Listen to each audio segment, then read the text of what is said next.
The multi-billion-dollar deal between Verizon and Yahoo appears back on track after nearly unraveling when Yahoo revealed a series of data breaches dating back several years. But now both sides have agreed to a new price for Yahoo's core internet businesses.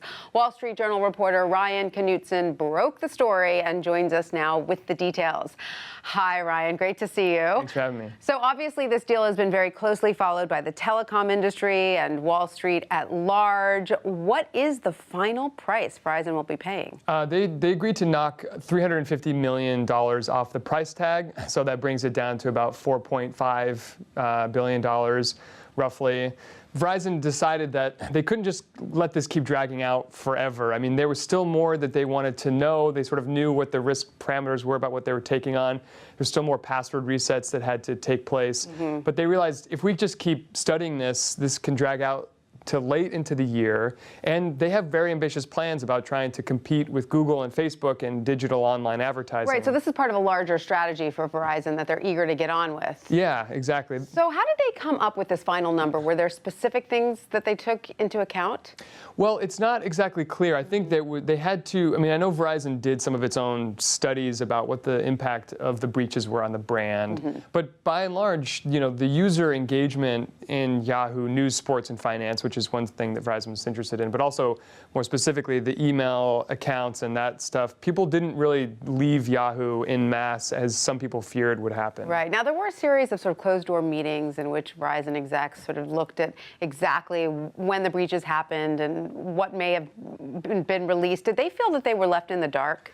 I think in the beginning, I mean, there was always a lot of close coordination. It's tricky because when you have agreed to acquire a company, you can't actually get in there and start doing anything or get close inside with the actual control of the company. Bought it. Until you bought it and the deal's actually closed and been approved. Kind of like buying a house, right? Yeah, exactly. You can't start renovating the kitchen until you actually have put the money down and owned it. So Verizon was in this weird situation where they had to rely on everything that Yahoo was telling them. You know, they could do their own independent stuff, and there were a lot of conversations that happened, but they did agree in January to have a sort of a more deep dive technical meeting with Verizon's engineers and with Yahoo engineers, and they learned some things in that process that helped them get some closure. But one of the things that they did learn was that there may be some uncertainty about some of Yahoo's internal systems might have been compromised, so that might make it difficult to integrate those into AOL, which Verizon acquired a couple of years ago.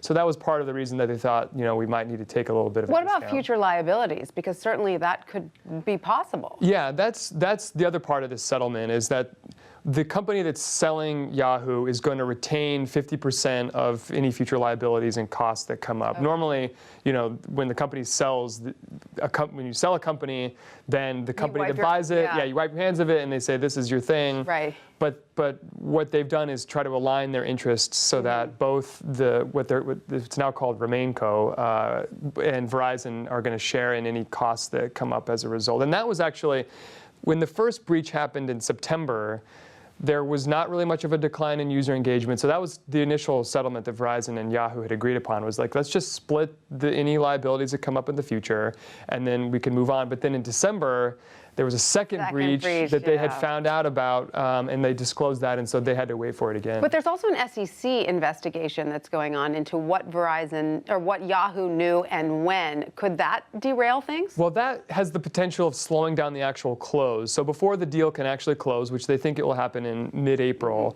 the SEC has to approve the documents that the company sends out to shareholders that vote to approve it. Now that this investigation is going on, there's always some back and forth between the agency and the company. Maybe that might slow it down a little bit. But RemainCo, the company selling Yahoo, has agreed to hold on to all that liability going forward. So Verizon is not going to pick any of that up. That SEC investigation has to do with them. And Verizon actually, by doing this deal, they're sort of giving up the right to have any care about who knew what and when. They're saying that, regardless of whether, you know, someone at Yahoo knew that this hack had happened and that there was, you know, they were trying to keep it from Verizon, they're saying, this company is valuable to us, we think it's going to fit into our strategy, and even if you were trying to mislead us while the negotiations were taking place, we're not going to sue you for that. They're taking a little bit of a leap there. So you mentioned their strategy. They are going to retain the name Yahoo, correct? Yes. And what else do they plan to do with it? Well, they want to take Yahoo's advertising technology 5G. They also want to take their websites. And Verizon's plan basically is to try to create a bunch of online portfolios, websites, just, internet properties that they can sell advertising against, because they have a lot of really rich data from their subscriber base. There's about 113 million people that pay Verizon every month, and they know their location generally, and so you might be able to target those ads in a more sophisticated way when you go onto Yahoo's website and see an advertisement. Right. So their plan is to try to build a third rival to Google and Facebook, which right now completely dominate online advertising.